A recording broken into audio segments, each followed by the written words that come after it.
Simba ameondoka na ushindi wa bao 3-0 dhidi ya Mlandege, mchezo wa nusu fainali kuelekea fainali ya Kombe la Mapinduzi inayochezwa kule nchini Zanzibar. Sasa Simba amechukua alama hizi 3 ambazo zimemsaidia sasa kuweza kukutana na timu nyingine ambayo ilitinga hatua ya fainali jana Jumamosi, ambapo Young Africans alikuwa anakipiga na Azam na Young Africans kuweza kushinda bao 2-1 dhidi ya Azam, na hivyo basi kuwa na tiketi rasmi ya kuweza kushiriki fainali ya michuano hii ya Mapinduzi mwaka 2026. Sasa Simba naye amekata tiketi hiyo kwenda kukutana na Young Africans katika mchezo ambao utachezwa siku ya Jumatano, dabi nyingine hii ambayo itachabangwa katika uwanja wa Amani pale Zanzibar. Je, ni Simba kweli atatoboa ndani ya Young Africans au Young Africans atatoboa mbele ya Simba?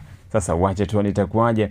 Ni mechi kubwa kweli ambayo itakuwa na ushindani mkubwa kiufundi, lakini pia katika masuala mazima ya kimichezo ambayo yanahusisha timu hizo mbili ambazo ni hasimu kweli katika soka la Tanzania. Sasa tukutane Jumatano tuone nani atafanya vizuri katika mchezo huo. Simba aliyeshinda bao 3 leo dhidi ya Mlandege akimchabanga vibaya, lakini pia Azam FC pia alichabangwa jana na Young Africans. Hivyo basi timu hizi mbili Simba na Yanga zinakutana sasa kwenye fainali, lakini kumbuka kuwa baada ya fainali hiyo kuna mchezo wa ligi kuu Tanzania bara ambao utakutanisha Simba na Yanga ambao utachezwa Meja Jenerali Isamuhyo, Dar es Salaam. Sasa hii sio ya kukosa kabisa.